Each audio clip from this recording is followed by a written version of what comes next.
Hello everybody and welcome to the channel. For today's video, I wanted to talk to you today about what the narcissist misses most about you and why. So let's jump in.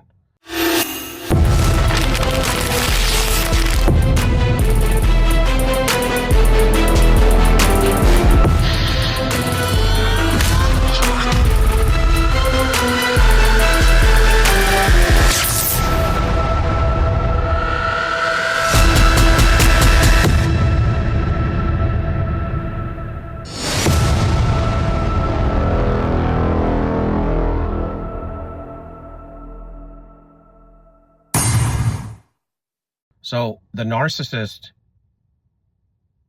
is all about fueling up. You always hear about fueling up and doing or getting supply, energy. It all has to do and it surrounds and encapsulates energy. The energy is what they're able to transmute into things, meaning they can take your energy and manifest with it. And they know this better than you do because, okay, so let's say a narcissist is dealing with dark demonic energy. And so housed in them now is demonic entities. These demonic entities are from way back when, way back from Genesis 6. I mean, we're talking about they were the copulations from fallen angels, mating with human women and having hybrids. God called an abomination. So they were forced to roam the land after they died. They're not fallen angels. They are their sons and daughters of fallen angels. But they were also the sons and daughters of humankind. They are the disembodied spirits of giants of old, which were the copulations. Which you'd hear the men of renown, the men of old. You hear mythology like Hercules and people like that. Mythology is the way of telling you the truth through the lie, because the world system has to tell you the truth. So the way they tell you the truth is in fantasy and in movies and from some weirdo or some crazy person. They'll have them tell you the truth, but you won't believe it most of the time because it's coming out of the mouth of a crazy person or it's in a movie. But mythology is really pre-flood Noah's Ark history, kind of camouflaged. The demons came from after they died, these hybrids, these copulations with the fallen angels and human women. After they died, they were forced to roam the land. Now, a fallen angel can become a man. They don't need a body to show up in the physical form or in the spiritual realm. But a demon has to have a body for it to get its needs met, its lusts. And they come through the flesh, and they were once in a body, so they want to be in a body again. So when it comes to the right individuals, they attach themselves first from the outside, and then as they work on lowering down their vibrational energy, they are able to convince them to enter. Or they have rights at some point, and they are able to take over that individual. Then from there, if that individual makes a contract with them, an agreement to allow these things in to bring power to them, like Sam Vakman had mentioned, this imaginary friend, when they're children, they agree to sacrifice their true self for this false self as this imaginary friend enters them and becomes this mask. And he is a mainstay in this narcissism platform, and he is a self-aware narcissist. And you know how I feel about that, and him. But the fact of the matter is that he's telling you the truth. Like I said, they're forced to tell the truth. That's how they become permanently possessed. Because first what they do is they build this construct of evil with demonic activity from the outside, lowering down their vibration so low that they're on a demonic wavelength. When they get on a demonic wavelength, like if you feel love, you're not on even close to a demonic wavelength. They are under 199 is a demonic wavelength of your vibrational level based on the vibration chart from David Hawkins, the astrophysicist that built this chart. It goes from 20 to 1,000. That is the ability of humankind to reach the highest level at 1,000, the lowest level at 20, or 0 to 20, which is shame. And it's all labeled. They can only get to pride, and pride is at a 180. And it's interesting because 200 on the vibrational chart from David Hawkins is courage. But the narcissist can never get courage enough to act and operate in their true self. And so when they sacrificed it, they lost their innateness. Now, this was spiritual contracts that revokes them as being humankind anymore for people that know what you're dealing with. And it changes their anatomy in their frontal lobes. That's why on PET scans and MRIs, the certain parts of their frontal lobes, their right and their left frontal lobe, does not light up because it's not working. And that's because they started to work and operate in fight or flight. Not because they had to out of trauma. Now, it didn't help it, but it's not because they did it out of trauma. This comes from their innateness. People are born to be evil, and that was hard for me to understand. But there's also people that are born to be good and righteous. And then you have the lukewarm people that are in between.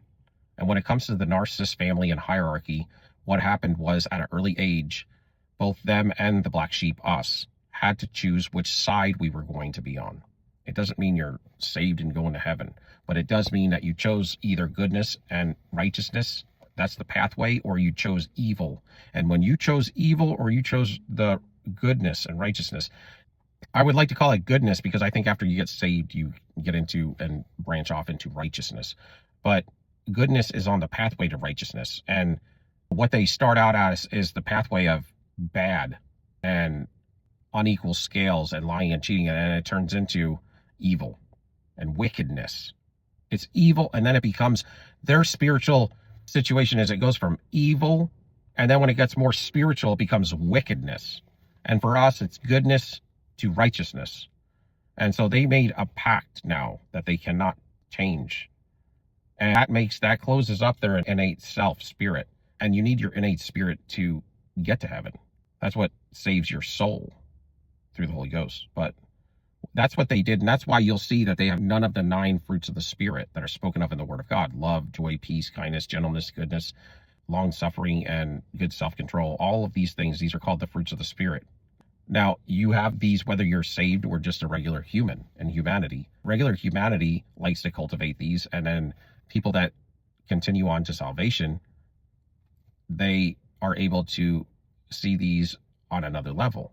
Now, in Christianity, there's a lot of bad representatives, so I'm not even going to talk on that because what you see today is not typically how things should be operating according to the fundamentals of the word. But my point is this is this contract and the covenants that they made, and they become permanently possessed because they anatomically shut their anatomy down and they become somewhat of a hybrid themselves that is unchangeable. Then they get this a demon attachment that becomes their false self. And when you get something that becomes your false self, then you can't be true to anything. They can't be true if they wanted to. And that's my point. Everything about them is a lie and a manipulation or a cheat or a uneven scale. They're always devising wickedness. You'll find that they are nothing but the epitome of evil and what the enemy Satan is spoken of in the word. I mean, they even wear a mask just like him. But when they come to you, we talked about mind control last week, and the CIA, FBI, they use these things. And that's why in our current science, they will tell you that it's fiction, like it doesn't even exist. But you and I both know that it exists, and it exists in the spirit realm that is orchestrated in the physical realm. When the environment is right and evildoers are here that connect together and with these spirits, these evil dwelling spirits, that's where the mind control comes in. Outside of that, you can just predict. Now, the narcissist is not so good as to predict the way that they do just by being with you for a short period of time and love bombing you. Come on, y'all. You know that there is spiritual orchestration if you've seen demonic faces, and there's hundreds of thousands of people that have seen demonic faces, black eyes, all kinds of things. I have. It changed my life, and that's part of the reason why I started this channel. My point to all of this is when they are able to come to you, they always need to make that mask look squeaky clean, and it needs goodness to do it. It needs good fuel. That's why they really don't like people that are on their level. If they were to come to another lower end narcissist or somebody of the streets that's just corrupted or somebody that's mediocre, if they're at this level and so is the other individual, it's not going to change their vibration. Very little, like this. But when you come into the picture, they always say the primary source is kind of like a mistake for them. It's kind of like not their level. And there's not many of these empath type scapegoats. And if there is, they're not even awoke. So they're being used, right? And just like we were. And when you start to understand this, you can break it down on another level with a clear head, knowing this pathology from a spiritual standpoint. When they come to you, you're up here and they're down here. So this is what they typically get, maybe. But when they get this scapegoat, black sheep, primary source supply, you're already prepped for them. You're already prepped to take care of them. Groomed. You were groomed to take care of them. It's like your whole life you were practicing to take care of a narcissist. Because why? Because unbeknownst to you, until you awoke to this, your care partners growing up, they taught you these types of lessons.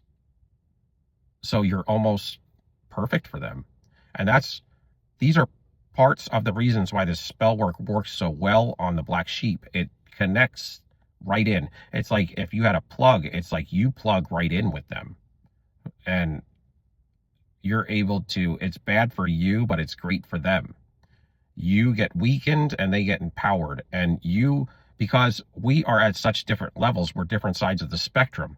When we come together, see, because we love highly because of the family we grew up in, it pushed us to love more when we could have chose to be more evil. But because of our innateness, our birthing spirit, that's why I say I believe that for this to be all fair, and I believe everything is fair and God's a fair God, that we were somehow tested in our innateness before we were birthed here. Maybe it just took him no time because he's outside of time, and it's not like we had to sit around somewhere in a controlled environment for a long time. But it does make me think of Adam and Eve in the Garden of Eden. They were tested, and Christ or God was there and walked with them, and also was the enemy showing up. They had to kind of choose how bad they were going to be. And then what? They were then sent here to earth. They were banished from the Garden of Eden, right? It was a controlled environment, though. And I think our innate spirit kind of operated in something along those lines, because for it to be fair, for a child to be born as a toddler and then become a narcissist and have almost very little opportunity. But what I found is my innateness never changed. I got saved, and when I got saved, it just helped me to have power over my flesh and to get cleansed. But it didn't change really who I truly was. Who I truly was is still who I am today. And nothing in this environment changed my innateness. It may have changed my emotional thinking on things, and it may have changed how my mind maybe has cautions and looks at things, views things, but it still never changed my innateness. My innateness is that I never wanted to hurt people. I always believed in God before I even knew God, and I never doubted God. And I always knew there was an enemy, and I always knew that I wanted to do right. Did I deal with ego? Yes. I mean, but that's based on positioning of who was around me, what I was going through, my emotional support, and what my mind had learned up and through into that point. But it didn't, it could look on the outside like you have changed because you're showing your ego, but your spirit man really didn't change. And I think when you get saved, what happens differently is you have power over that.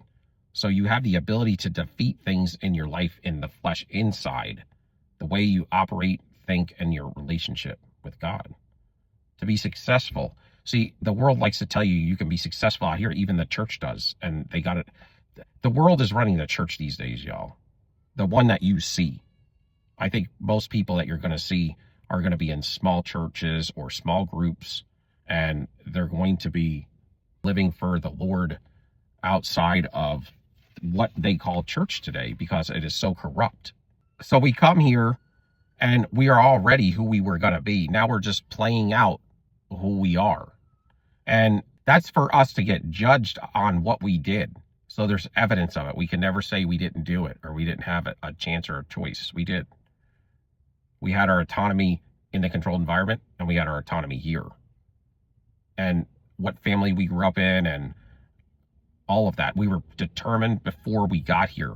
And that's why they talk about, in the Bible, Paul talked about predestination. If we are predestined and God is all-knowing, all-powerful, and knows everything and created everything, then he has predestined you. And so my point is, for the people that believe that these individuals were born this way, for the thinking of they were always evil, but they learned to cultivate it and become worse.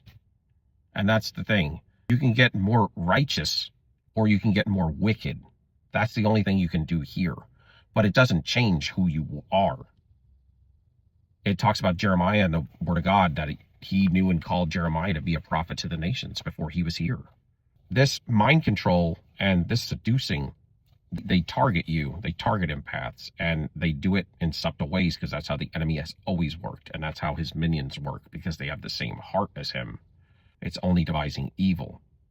And what is happening is your energetic level, your energetic field is connected to your mind and your will and emotions.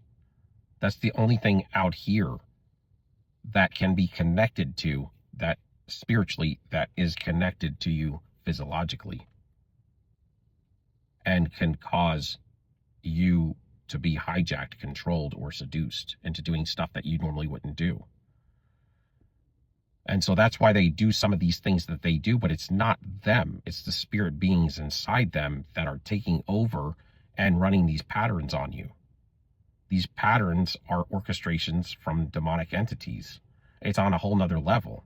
It's precise with its precision of evil and wickedness for a takedown.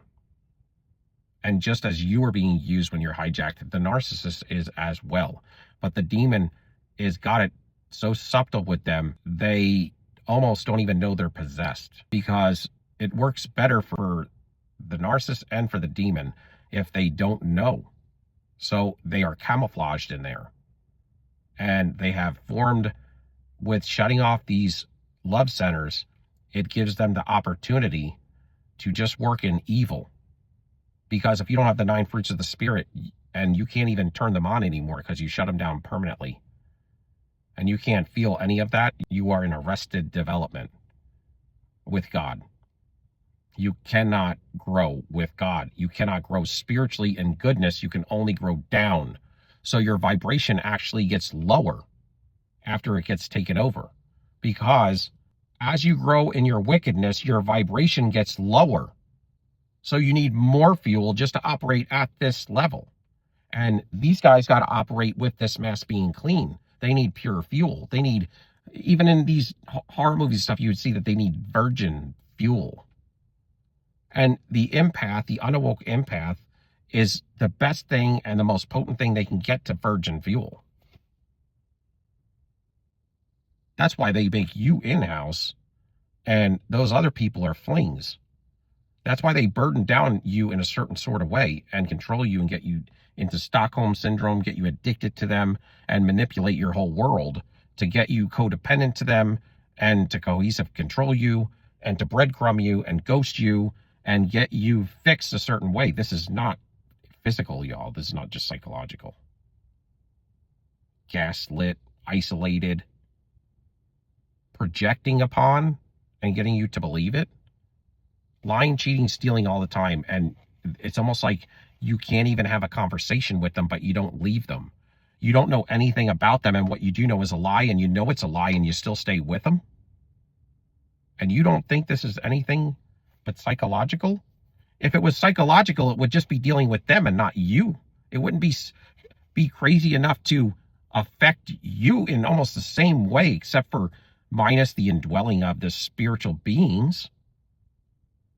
I mean, they almost turn you into a version of them through the corruption. And then the reaping what you sow, or what people call karma. I mean, if you haven't experienced that and you've been with a narcissist, you haven't been with a narcissist. Because your whole world starts to tank. And it doesn't get any better. And then you get autoimmune issues and problems. These guys are able to attach to this emotional field because it's out here. And it also has thoughts, and it has perceptions. And plans and ideas and creativity all mixed in with it. And they switch that fuel when they become you through your energy and get you to project onto you and get you to absorb their energy. You literally are starting to become somewhat of them. Can you be corrupted to a point to where you would be in a damnation state like they have? No, but it's a heavy burden, and it can become such a stronghold that you could always back yourself out of it, but you may never feel that way. That's how this stuff works. And I just want to leave that with you today, and I love you all. Give me a like, subscription, and thumbs up. Until next time, so Jeff, peace be out. 5, 4, 3, 2, 1.